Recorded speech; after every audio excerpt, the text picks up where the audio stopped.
Welcome into the No Coast Bias NFL podcast. Farzin, Vousoghian, and Robert Zeglinski here. Hard to believe, Robert, 2 weeks already in. Look, man, I know it's just 2 weeks, but before we know it, it's going to be midway through the season, and then it's going to be December. We got to Time goes, Robert. We have to cherish the football season while it lasts. You know, we have to cherish it.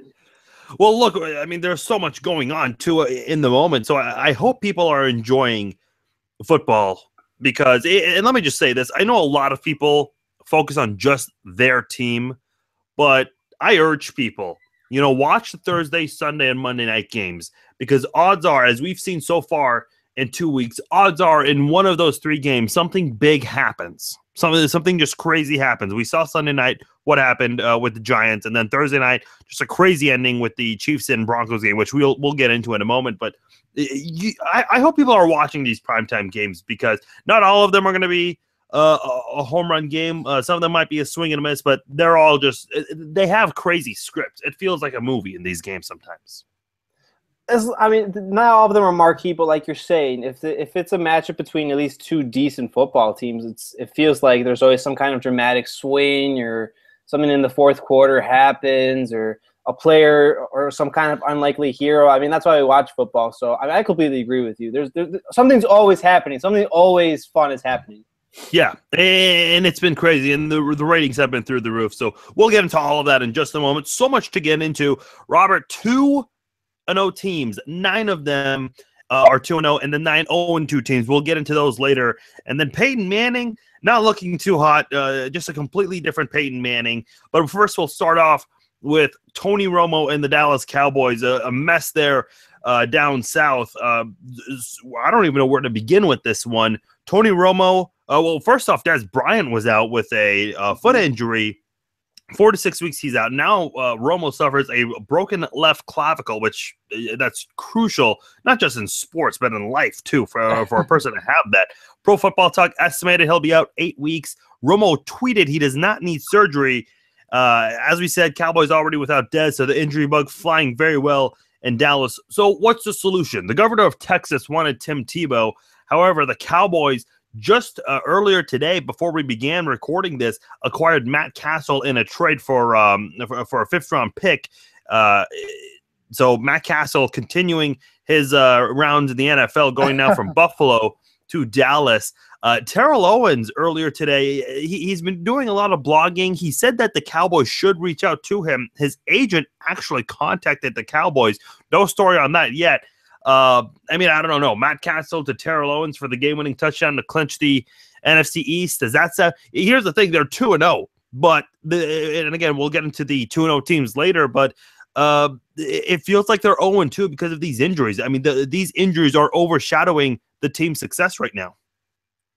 See, I'll take the opposite perspective. I think they're in great shape. I look at that improved defense, even while they lost Romo, I believe, in the second or third quarter, right? It was right before the half. Yeah, it was. It was right before the half. Yeah. And they still physically dominated the Eagles. I mean, the defense showed a great improvement. They still have a great young receiver, Terrence Williams. Last I checked, the all-time or one of the all-time tight ends, Jason Witten, still suiting up. Still have that offensive line. I mean, if the offensive line was to get injured, that's when I would start getting concerned. But they picked up 2 divisional wins, right, over the Giants and the Eagles. Anyone who's seriously taking anyone who's taking the Redskins seriously should probably reevaluate how they're looking at the NFL. I don't know. For me, so you feel good. You feel good about the Cowboys right now. Yeah, it takes away any chance of them having a high seed, but. I mean, Romo. I will say that, but when Romo comes back, they will still be leading the NFC East. I don't know by how much, but yeah. I don't know. It's just a broken left. First of all, he obviously has to set out and take some time. It's going to be 2 months before he comes back. So I guess he will come back. But the thing is, is this going to be the Tony Romo that Cowboys fans know and love and maybe sometimes criticize? I don't know. That's my biggest thing right there. Sure, you can say you've healed and you're no longer injured, but are you going to be the same guy? I think there's a lot of pressure on Matt Castle right now, or Brandon Weeden, whoever it is. You and I were discussing this before we got on the air, which we'll go ahead and share that conversation. Now, you're saying Castle's going to be a backup. I'm thinking Castle – again, he's been all over the place. He won 11 games with New England, but he did it with Tom Brady's guys, a team that went 18-1 pretty much. So, how much of that is really Matt Castle winning 11 games, and how much is that New England really helping Matt Castle there? He went to the Pro Bowl as a Chiefs QB, but that's when Charlie Weiss was the offensive coordinator, only for one season too. Goes to Minnesota, forgettable career in Minnesota with Buffalo, briefly now over to Dallas. I don't know. I mean, Brandon Weeden, how much confidence do you have in him? This is a guy who was a first-round pick with Cleveland, and I don't know. I'm not liking Dallas's chances right now. To clarify, I meant that Castle will be probably a backup at first, but I do agree with you. He'll probably eventually get in the system. I think they're sort of counting on having that offensive line, sort of having they still have some favorable offensive talent. I mean, you just mentioned him with the Chiefs. You just mentioned him with New England. So you have a system. You have a nice foundation around a guy. He doesn't have to be all worldly, but if he's a game manager and that improved front seven, I think you're forgetting that Greg Hardy is going to come back. Is going to come back for the Cowboys, so that front seven is going to get even better. I'm not sure Castle's going to lead them in the promised land, but he's going to keep them afloat. 3-5, 4-4 over the next 2 months, and that goes without saying of how healthy Romo is going to be. Before I continue, was it Romo's throwing shoulder or was it his left shoulder? It was his left shoulder. He should be fine then. But you still need that though. The way even with your left hand though, the way quarterbacks move that opposite hand, so that way they can throw with their prominent hand, you still need that. And plus, keep in mind this too. It's not like you're invincible as a quarterback too. You're going to get hit. So if he gets hit from his left side, who knows, man? Yeah, it just depends on who. It just depends on the player too. Some players are fragile as hell, and some are tough. Well, Romo's proven to be tough, right? He's playing through a back injury for a few years now. I think he played through a punctured lung a few years ago. So for all of the Romo choking memes and how he's not a winner at quarterback, he's proven to be pretty tough and that leader you want. So. I don't know. It's just a matter of him getting healthy. Again, I think they'll be fine, and especially if they're in good position. I feel like they're not going to rely on him a lot once he comes back. It's all about the playoff push. That's what it matters. That's what matters for the Cowboys. Do they really care about a number one seed? Win the NFC East. Doesn't matter how many games it takes you to get there, and you'll be fine. Yeah, I don't know much about the number one seed if you need that. I know in 2009, the Saints and Colts were both number one seeds in the Super Bowl. Last year, we had two number one seeds in the Super Bowl. 2014, when the Seahawks beat the Broncos were a number one seed. So it's happened 3 times since 2009. So number one seed, I guess the past 2 years, you have to be a number one seed basically. But overall in recent history, for the most part, it's not a necessity. Last question before we do move on, though. Jerry Jones said that you won't find a more quote unquote gifted passer than Brandon Weeden, which, look, I get it. You're with the Dallas Cowboys. You don't want to sit there and say, oh, well, we're screwed because we have to use our backup. But isn't it weird to call your backup a guy who's a gifted passer? I guess you won't find a more gifted passer. If that's the case, why is he a backup? Because if my backup is a quote-unquote gifted passer, I'm going to use him as trade bait. Get something, because the Dallas Cowboys could use a little bit of help too. That sounded more like a vote of confidence to me, like, say, a coach who's on the hot seat and the owner's going to say, oh, I'm behind him 100%. Like that sounds like that what Jones is doing here with Weeden. I'm not sure if if we're theorizing that Matt Castle's eventually going to play, it seems like the Cowboys don't have that much confidence in him, but they're not going to directly tell him that. They're going to give him all the public vote. They're going to give him all the support outpouring, at least give him the chance to succeed. and then if he doesn't, pull the rug out from under him. In my mind. Yeah. We'll see how it goes. Matt Castle, the big news Tuesday evening, traded to Dallas, and Brandon Whedon, for now, probably going to be the guy. I mean, like we said, Matt Castle's got to learn that playbook. But switching to the other side, who the Cowboys played this past week, the Eagles, I've got to ask you, is Chip Kelly the first coach in 2015 on the hot seat? Because he made a lot of bold moves, trying to bring in his personnel. Last couple of years, he's parted ways with Deshaun Jackson, Jeremy Maclin, Nick Foles, LaShawn McCoy, Evan Mathis, all really good football players just for his guys, and it's not working. Here's my stance. I'll just put it out right now. If you're gonna make bold moves like this, just to bring in your college guys, which look, a lot of guys do, but they don't do a big overhaul like Chip Kelly. And if you're gonna do it, it better work.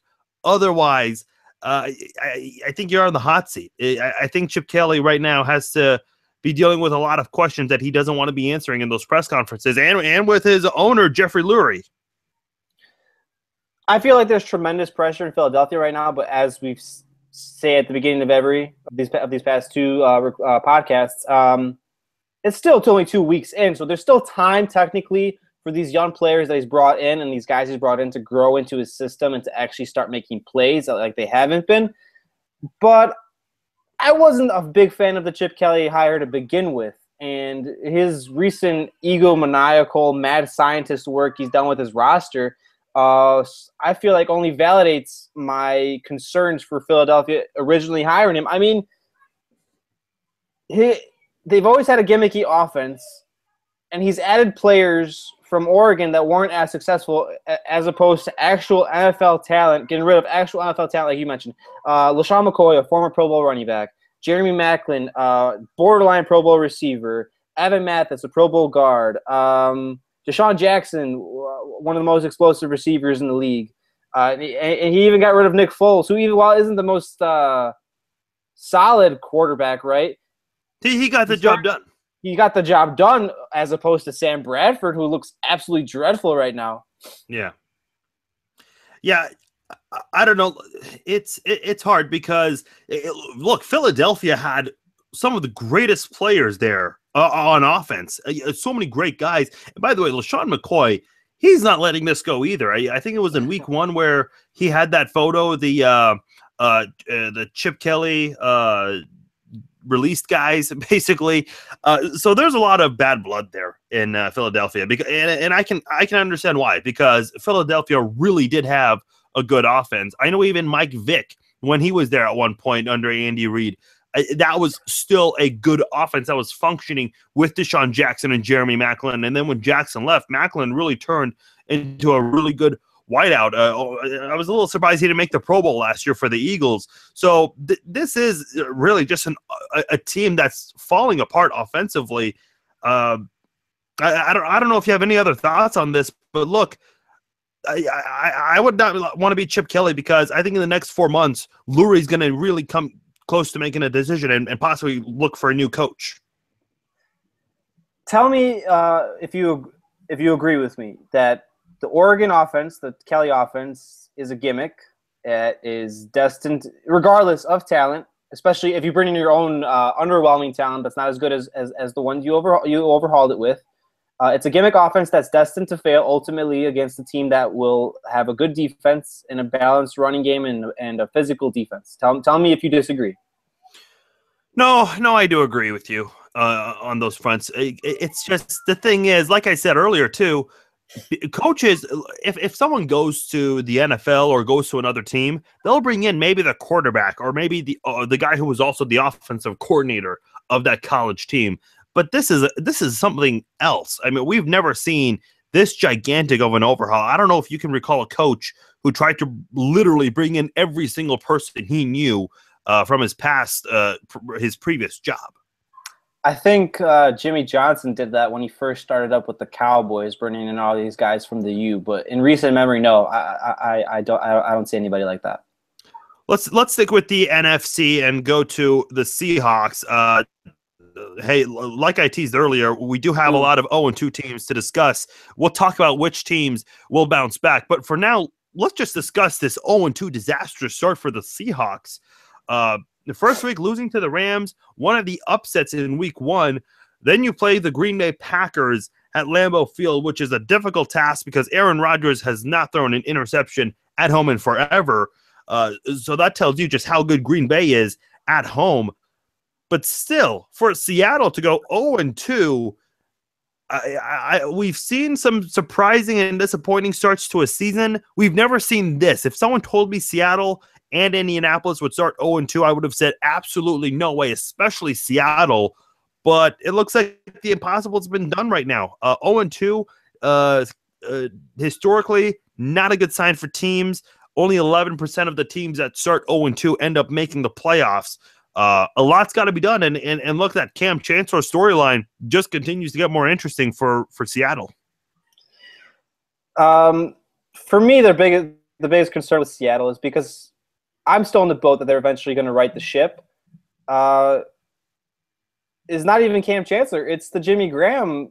There should be a Jimmy Graham story, how they sold out their best offensive lineman, and Jimmy Graham has 7 receptions for 62 yards and 1 touchdown in 2 games. I think he's only been targeted 8 times.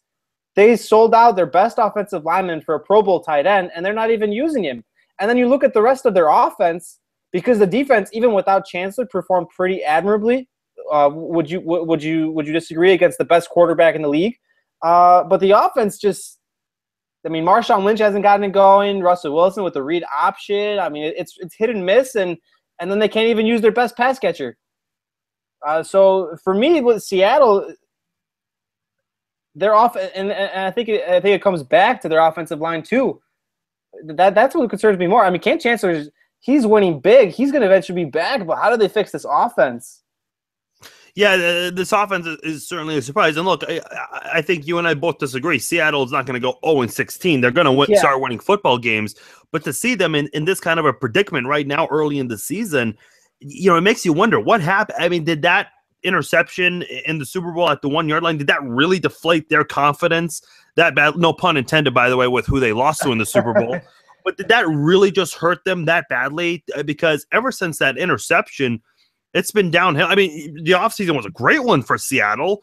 It's the kind of offseason everyone would want to have. You pick up a great tight end, which the Saints did not want to let go, but the Saints were in a lot of trouble financially, so they had to make those moves, business moves that NFL teams don't want to make. So Seattle really does have a gifted offense, especially talent-wise on both sides of the ball. It just needs to come together. I think that's what needs to happen. These guys need to start gelling together and just really focus on the task at hand. I think that's been the 2 biggest mistakes for them so far. Before I make my next point, are you calling it a Super? You think they're sort of on a Super Bowl hangover? Oh gosh, I want to say yes, but with that offseason they had, no. I mean, there's no reason to even think about that anymore, especially with the talent you have. Look, you've got to let that go and just move on. I don't think it's a Super Bowl hangover. The thing I've heard in backdoor circles from Seahawks fans that I'll interact with on social media, they've told me that Cam Chancellor is sort of their galvanizer, their sort of locker room presence that keeps everything together, keeps them, I mean, I don't know, motivated. If a football player needs someone else to motivate them, but not in that sense, but he's the guy that sort of helps keep everybody focused. He's like the heart and soul of their locker room. So that might be it, because like you're saying, it just seems like something's missing. And another big concern for me, because as we saw in 2014, when the Seahawks beat the Packers at home in Week 1, despite it being the early season goings, you can sort of set the table for how your season's going to go in January by beating probably your primary competition, because that's what the Packers have done. The Packers now essentially have a 3-game lead on Seattle for the 1 seed. We talked about the 1 seed earlier not being that big of a factor. I think in the NFC it'll be a huge factor. If Seattle has to go to Lambeau, even if they have Chancellor back by then in January, I don't like their chances. They must feel like they still have everything in front of them, but I am really concerned about that in terms of long-term prospects.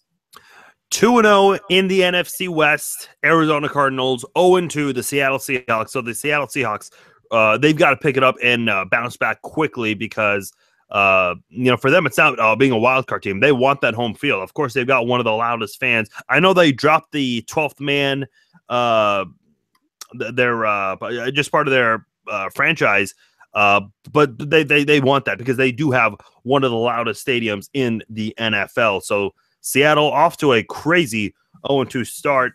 Moving on to my least favorite topic of the night, the Kansas City Chiefs. And I witnessed this in person. Just a disastrous ending. It got off to a great start, 14-0. You're thinking, hey, this could be a huge win for the Chiefs. And Denver does a really good job of hanging around in this game. They forced 5 turnovers. Kansas City still at one point had the lead late in the game. But that's when they had 4 turnovers. But that ending, hand the ball off to Jamal Charles, fumble scooped up by Bradley Roby, and that's your ball game. Run it into the end zone. That's it. Just a really crazy ending. We've seen crazy endings. We saw the Giants ending, but I've never seen that ending before. And Andy Reid heavily criticized for that play calling because he didn't run the ball late in the game when the Chiefs were inside the red zone. Of course, they fumbled it multiple times there. But gosh, how does that happen? Especially with one of the best running backs in the league. I think Jamal Charles sort of just had this is one of the crazy things we talked about. Jamal Charles doesn't have a fumbling problem. He's never had a fumbling problem, and he fumbles twice. Andy Reid starts getting back to his old bad clock management ways and bad play calling. It has to hurt the most, and I sort of hate to twist the knife into your wound from Thursday night, but it has to hurt the most that Denver has never been more vulnerable than they are this year, and the Chiefs have basically a pretty balanced, complete roster for the most part. I'll let you disagree on some parts there, and they had them on the ropes at home to gain a leg up in the early season goings. Even if it's an early season goings, to get an early lead on your primary competition, your primary rival, and you just choke it away so bad. I can't say any analysis. It looks like they were. I hate to be cliche, but it's almost as if they were afraid of the moment, or I don't know. I can't say. Yeah, I mean, Kansas City's defense really showed up in this game too. It's just, and look, I don't want to get too detailed in this because that's not the main topic. But last year, my biggest issue with the Chiefs was the imbalance. The defense really showed up every single game. The Chiefs were never blown out because the defense was so good. It's just the offense never rewarded them. How many times do you need to be told, hey, look, let's not give the ball to Peyton Manning. I don't care if he's 50 years old. Let's not give him the football because if it's tied, he's going to strike. And, of course, we saw vintage Peyton Manning. And look, I don't care how bad Peyton Manning looked. He got it done when he needed to the most. And that brings us to our next topic, Peyton Manning. Pro Football Focus. And let me first say this. For those who are not familiar with Pro Football Focus, surely you've heard of it. They take so many things into consideration. They take the statistics, and then they consider when these statistics happen. And then they also look at how players are performing and at what level, against what teams, how, in what situations do they come through or struggle.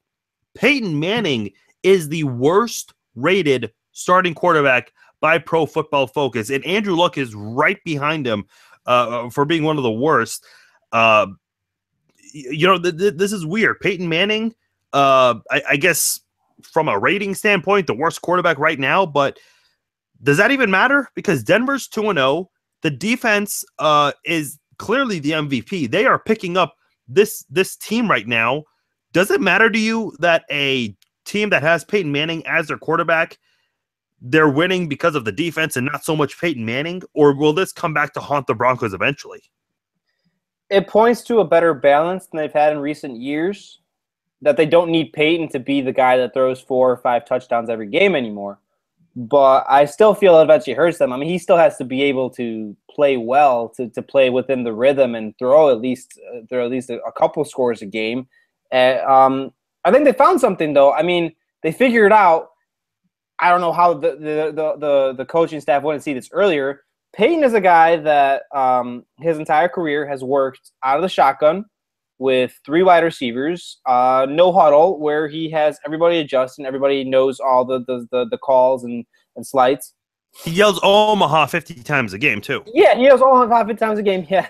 But Gary Kubiak, what we didn't take into account against Baltimore and in the first half against Kansas City, was having Peyton run with a traditional look, with a zone blocking scheme, and play action, which Payton's great at play action, but that doesn't exactly suit his strength. He's never really been comfortable with that. He's more, and then you see as soon as they go to the fast pace, as soon as you go to his bread and butter, he's able to be Peyton Manning.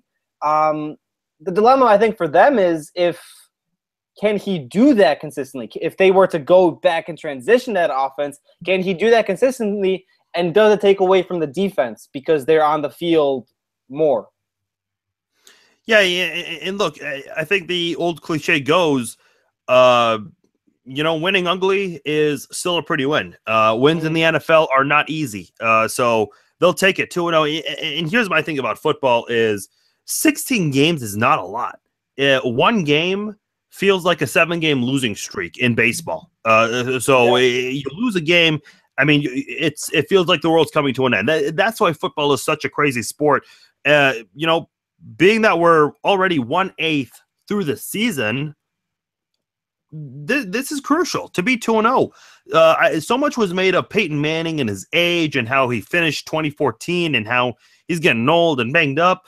Yeah, sure, he's not looking like the same Peyton Manning that we all know, but at the end of the day, he's getting it done. And one other note, I don't know why, but Peyton Manning in Indianapolis played for a really horrible defense. If it wasn't for him, Indianapolis would have been irrelevant for 14 years. So for Peyton Manning to even be in this situation is kind of weird. I mean, we're seeing the opposite side of it where the defense is carrying Peyton Manning, and where in the past it was Peyton Manning carrying Indianapolis defense. So this is kind of a different trade that we're seeing here, whereas we're used to seeing Peyton Manning just basically overshadow a horrible defense because Indianapolis has consistently done well with Manning over the years. It's John Elway-esque. I mean, that's what it is. He's carried them he's carried a team for years now. So now a team has to carry him. I mean, it's as simple as that. 2-0. That's all that matters. They're on top of the AFC West. And we could see some competition. The Raiders are looking interesting. The Chiefs, they've just got to show consistency. And we all know about the Chargers. They've got one of the better quarterbacks in the NFL. So we'll see how long Denver can hold on to that lead. All right, let's go to our next couple of topics. And here are our quick takes as we go through these next couple of topics. First one, I know you wanted to touch on this. Patriots and Bills. I know the Bills fans were into this. They even brought in the guy from the Guinness World Records, which the Chiefs and Seahawks have gone back and forth with. They were really into it. They got the first touchdown. They bounced back, scoring 19 points late in the game, but couldn't finish the job. Look, I get Rex Ryan. I love Rex Ryan's passion, but I think it's time for him to back off this whole Belichick thing because, quite frankly, Belichick not just only owns Rex Ryan and the AFC East, but he owns the NFL.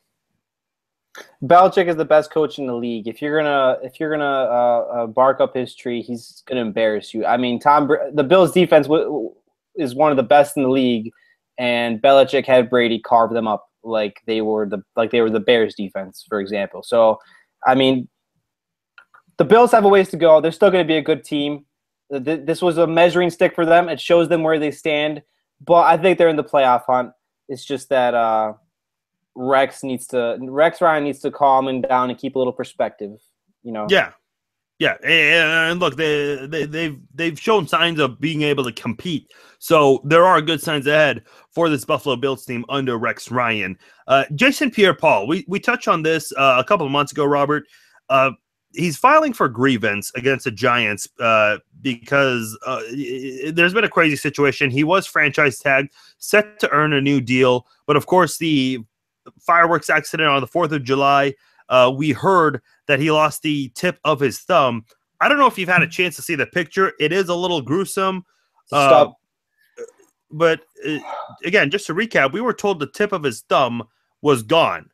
But this picture, it appears his entire thumb is gone. It also appears his entire index finger is also gone. Middle finger looks injured. It's aided with a really thick Band-Aid. So obviously that hand isn't good. You can't pay a guy who doesn't have some of his fingers missing and then his middle finger not in shape. I mean, look, as a pass rusher, you've got to have good hands so you can, first of all, beat the offensive line and then go and take down the quarterback. I don't understand what he's filing for grievance for. Was it Tom Coughlin who told him to blow his finger off? I don't know. What am I missing here? I think it's Pierre-Paul trying to protect his livelihood because at this point he's almost out of his career. You just alluded to a defensive lineman needing their hands. Other than actual strength and actual body mass and technique, I mean, your hands are the most important thing you need as lineman, more than any other position, even a receiver. Because you need to use your hands for leverage. You need to use your hands for positioning when you're trying to beat a lineman. And Pierre-Paul's lost that, and I think he sees his career shriveling away if he doesn't file the grievance. I don't think it's that he feels that they wronged him. He doesn't have any other options, really, at this point. Yeah. Look, I've criticized the NFLPA a lot. They seem to defend their players for anything and everything. I really want to see how the NFLPA is going to defend this because I think at some point, as a lawyer, as someone who you're trying to stand behind, you've got to say, hey, look, man, we can't really help you out here. So we'll see how that unfolds. Last quick take topic.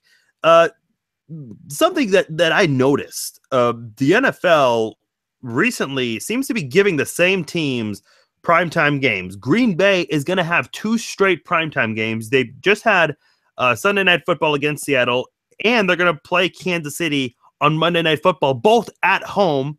Kansas City just had a Thursday night game. They will have a Monday night game. Denver is going to have 2 straight games, both of them primetime games.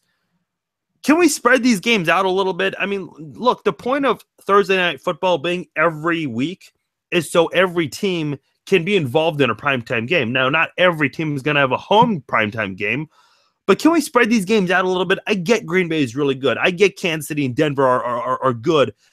But let's let other teams get home games as well. Because, look, even if your team is horrible, fans love those home games. It still pumps you up, even if you're 0-5, 0-6. You would want a team like the Bears in primetime right now. That's what you're saying? Look, who knows if the Bears would even be really bad through 6 games. And look, we saw the Raiders pick up their first win on Thursday Night Football last year. So, like I said at the beginning of the show, Robert, these primetime games, it's like they're from a movie written by a great movie director. The script is just perfect. Something crazy happens. So I just think we need to let other teams get involved as well. I just don't think network executives are willing to take that risk. I don't think they see a game, even with the rise in young quarterbacks, like someone like the Browns and Titans have now. I don't think they see ratings bonanza when it's Browns and Titans versus Aaron Rodgers, who just, an audience always gravitates toward that. I agree with you. It's just that who's willing to take the risk? And I don't see it, And look, Sunday Night Football, you can flex it in the second half of the season, but we're going to have some bad Monday night and Thursday night matchups that nobody will absolutely care to watch. And look, even some of the 2 good teams that go head-to-head, when we anticipate a good matchup, it turns to be a blowout. So you never know with these primetime games sometimes. All right, we're getting ready to conclude. We'll get to our marquee games, but first, look, the first 2 weeks are always interesting because we feel like we have a good grasp, for the most part, what's going on and who's going to continue to do well, who's going to continue to do poorly. And then we've got a couple teams in the middle. We've got 9 2-0 teams and then 9 0-2 teams. Let's start with the 0-2 teams, which, by the way, an 11.2% chance that a team has of making the playoffs since if they start 0-2. 23 of 204 teams have come back after starting 0-2. If recent history is a good indication, the Colts last year started 0-2, finished 11-5. The Panthers started 0-2 in 2013, finished 12-4. So the past 2 years, we have seen an 0-2 team bounce back. This year, we've got the Ravens, Texans, Giants, Eagles, Lions, Bears, Saints, Seahawks, and Colts. I'm Surprised I'm not out of breath because there are so many teams on that list. Some good teams, too. By the way, my Super Bowl picks, Giants and Colts, are on this list. So I'm hoping one of them can bounce back. So that way one of my conference representatives in my predictions can make it. But I want to know from you, if you had to pick one 0-2 team that will bounce back, and look, we've got some good teams on a lot of them, odds are one of them could bounce back. Who do you think it is? We talked about them earlier in the show. It's Seattle. Seattle's going to fix their offense. Seattle is going to get Cam Chancellor back. They're going to have everything back in full swing. I mean, last year they were 4-4 at the midway point. They always have a little struggles or, getting into the swing of things. I like their schedule's a little tough. They do have a lot of they have games against the Cowboys. They have games against the Steelers, the Ravens, the Cardinals twice, obviously, and even the Rams again won't be easy. But I mean, they're still just too talented. They're still really well coached despite any early season struggles. I am gonna double down on the Seahawks coming back very well.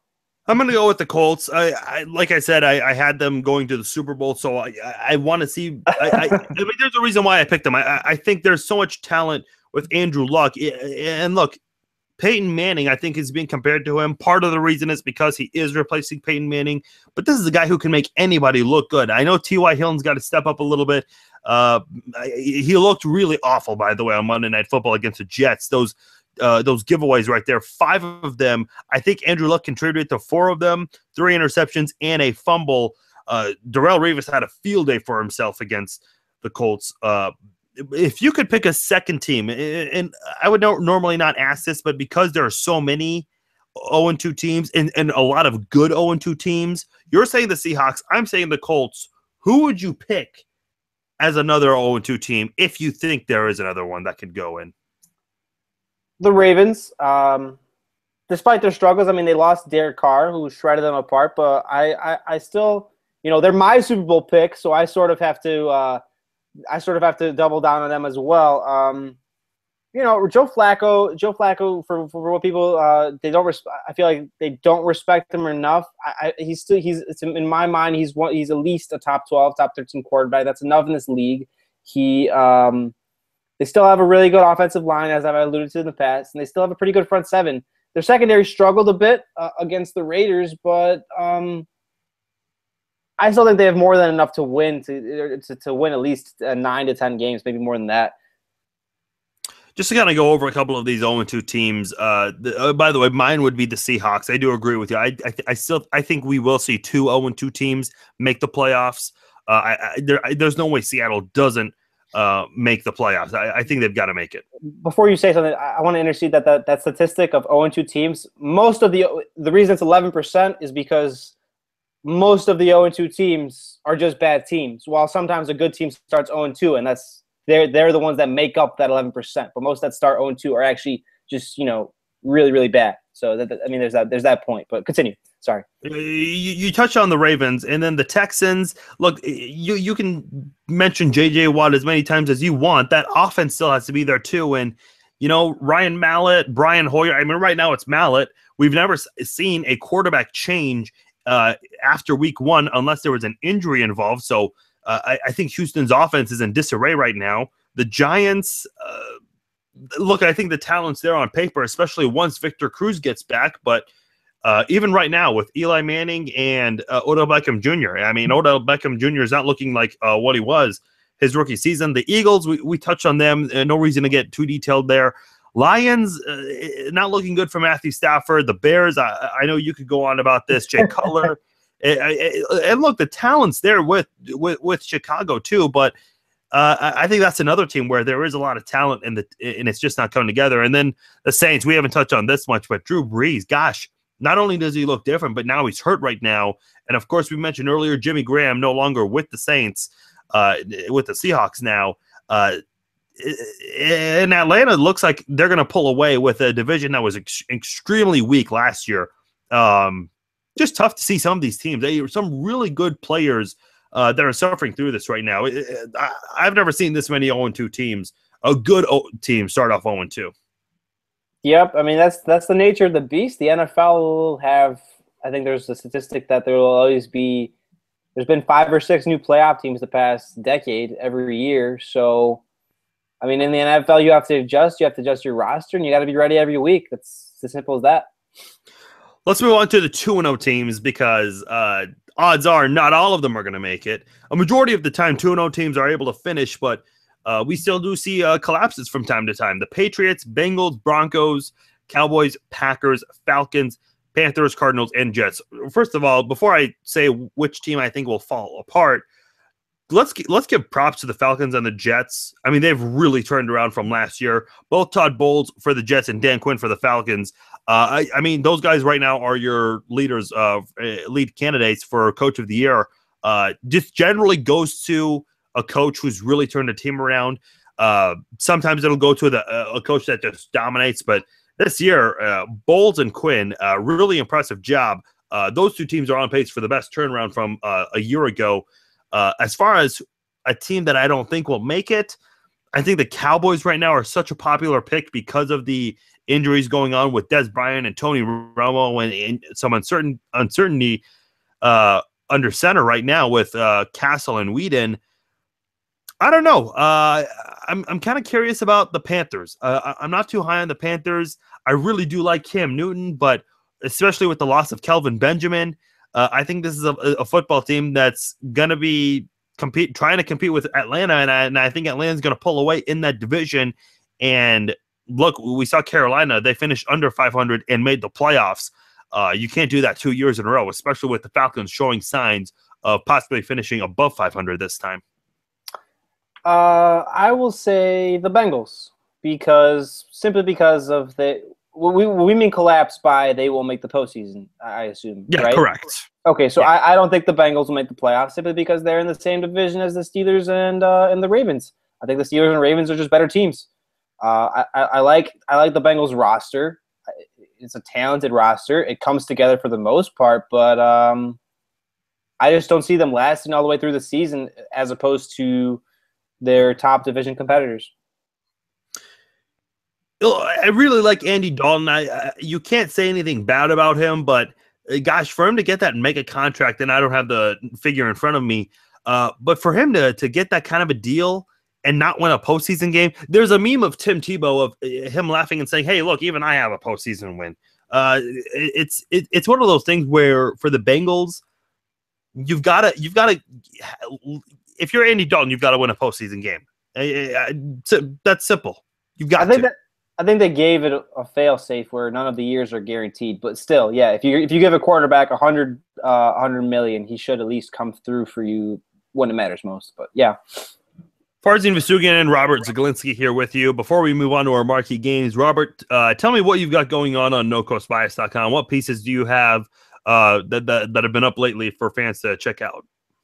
I just finished my my overall thoughts on what happened in week 2 that we've discussed here.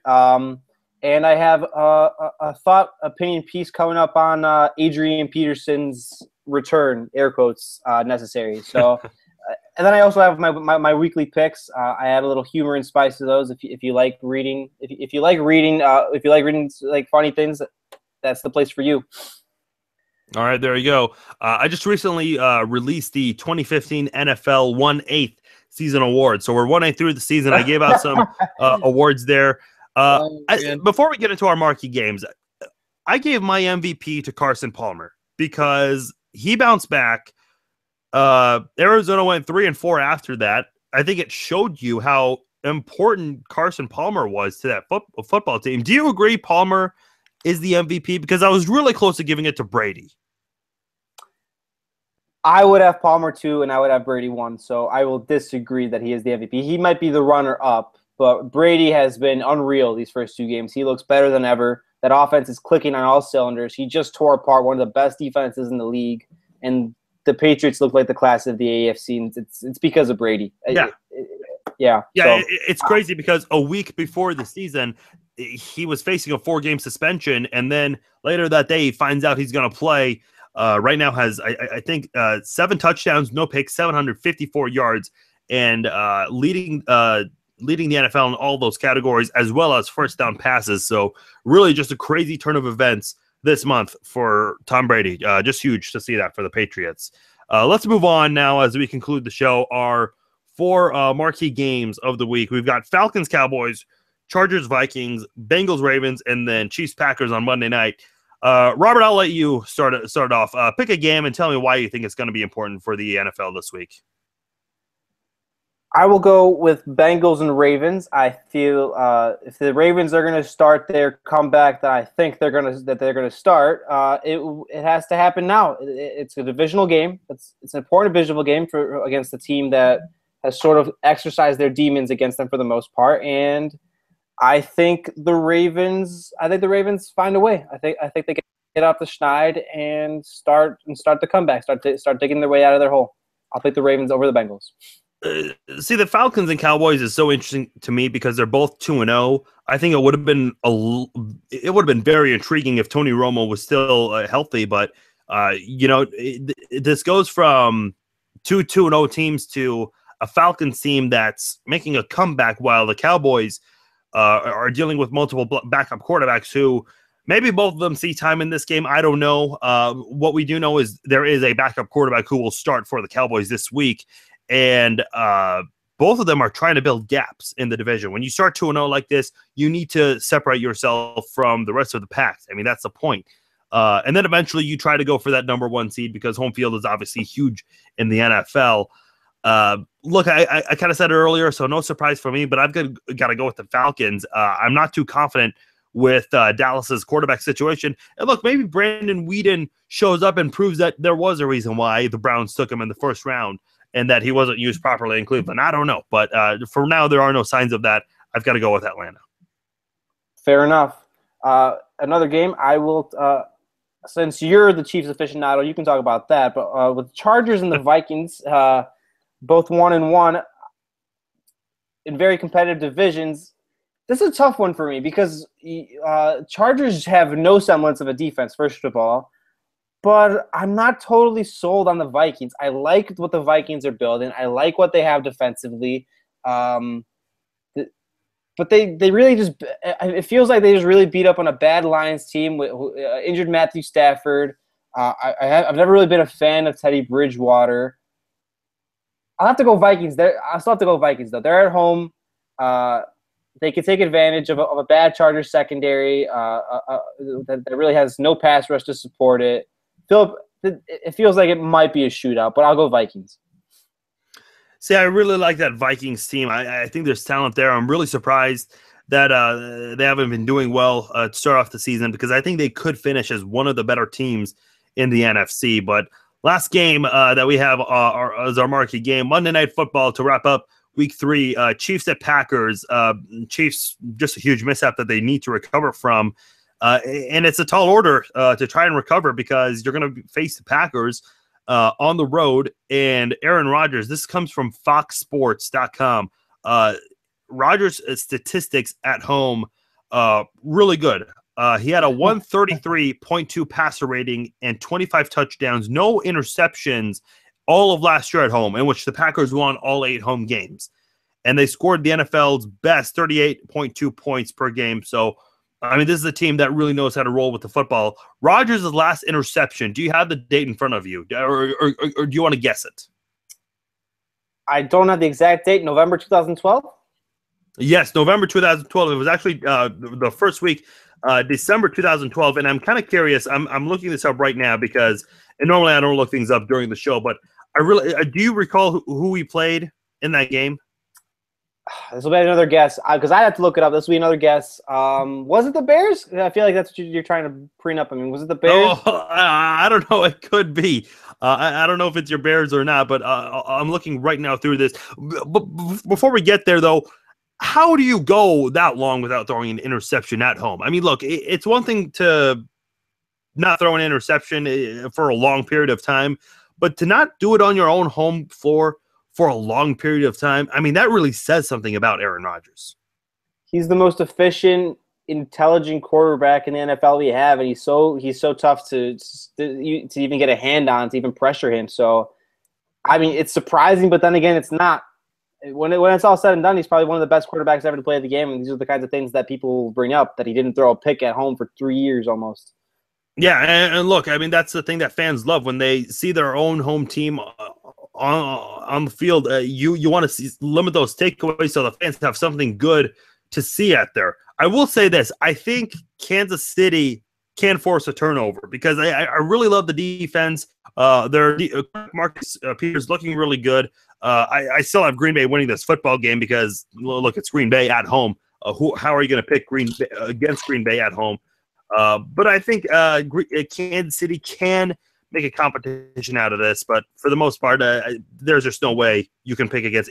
That's like the two teams that you do not pick against on their own home stadium. It's the Packers and the Patriots right now. Is there any other team that you can add to that list? Seattle as well. If unless you disagree, Seattle. I mean, well, we've kind of seen Seattle lately. Did Seattle go 8-0 last year? They lost to Dallas, I believe, but other than that, they were 7-1. Okay. It's still crazy home field advantage, though. I mean, it's not. It is. It's not on the level of the first two, but that's probably the third team I would think of that off the top of my head.